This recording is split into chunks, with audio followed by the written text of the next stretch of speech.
అంటే సమాజాన్ని భయభ్రాంతులు చేయాలనుకుంటున్నారు.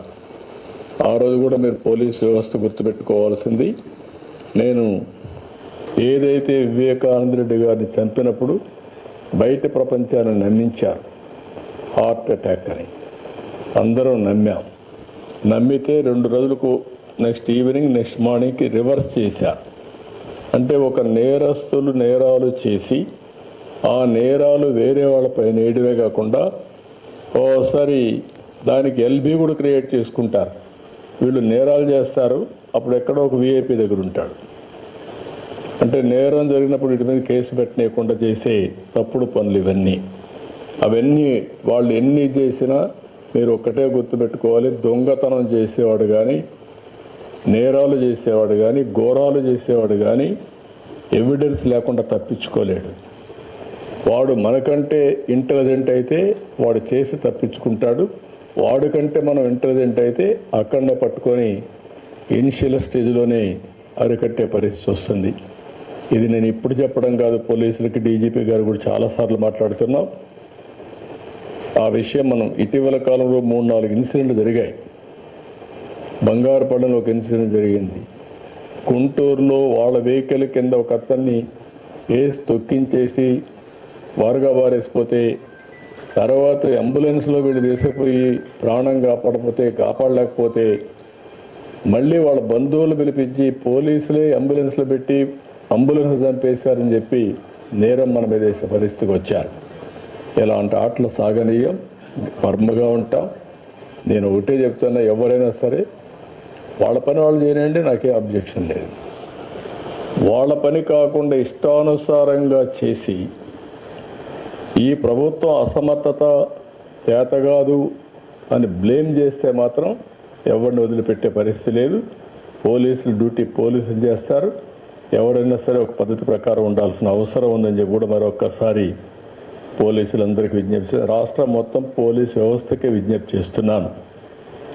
ఇటీవల నేను చూసినప్పుడు కొన్ని అయితే అతి నీచంగా దారుణంగా బిహేవ్ చేయడం, సోషల్ మీడియాలో ఇంకా కూడా అసభ్యంగా పెట్టడం, క్యారెక్టర్ అసాసినేషన్ చేయడం. నేను ఒకే మాట చెప్పాను, ఎన్డీఏ పార్ట్నర్స్ ఎవరు కూడా పెట్టాం. నేను ఎవరన్నా ఎన్డీఏ పార్ట్నర్స్ కూడా నాకు అది ఆమోదయోగ్యం కాదు. ఏదైనా సరే సోషల్ మీడియాలో పెట్టడం, లేకుంటే రౌడీజం చేయడం, లేకుంటే హత్యలు చేయడం ఎవరిని నేను యాక్సెప్ట్ చేయను. అదే సమయంలో తప్పు చేసిన వాడు మాత్రం తప్పించుకోలేడు. ఈ విషయం కూడా వీళ్ళు గుర్తుపెట్టుకోవాల్సిన అవసరం ఉంది. అదే మరి general law and order maintain చేయడం పెద్ద కష్టం కాదు. మనకు మెర్సిలెస్గా ఉంటాం.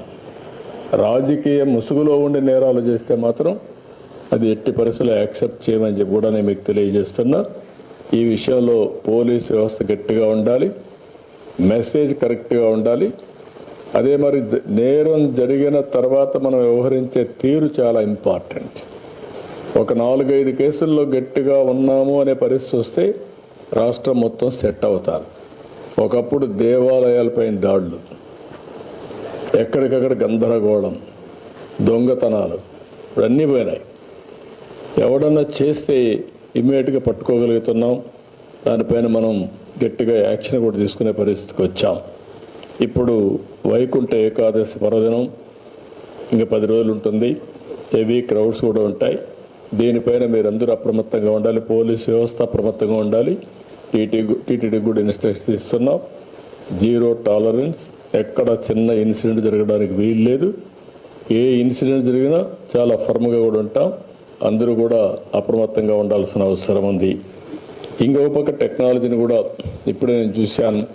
అనేది ఇక్కడ ఈ సీసీటీవీ కెమెరాలు పెట్టారు.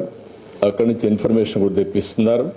దాన్ని ఇంకా కూడా నెక్స్ట్ లెవెల్కి తీసుకుపోవాల్సిన అవసరం ఇక్కడ కూడా చూపిస్తున్నాడు సుబ్రాయుడు ముందర పెట్టి. దీన్ని ఎక్కడెక్కడ జరుగుతూ ఉంది అవన్నీ కూడా పెట్టారు. That's a good thing. దీన్ని ఇంకా నెక్స్ట్ లెవెల్కి తీసుకెళ్దాం. ఇంటెలిజెంట్ పోలీస్ వ్యవస్థను పెడదాం.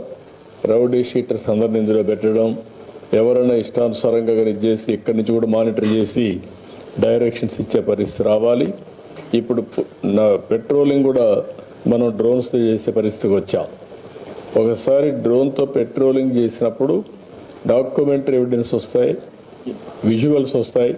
విజువల్స్ వచ్చినప్పుడు ఆటోమేటిక్గా కంట్రోల్ కూడా వస్తారు, కేసు కూడా ఫర్మ్గా ఉంటుంది. ఆ విషయం కూడా వీళ్ళు గుర్తుపెట్టుకోవాల్సిన అవసరం ఉంది. ఇంకొక పక్కన మీరందరూ, నేను చాలాసార్లు చెప్పాను, టెక్నాలజీ బాగా ఉపయోగించండి.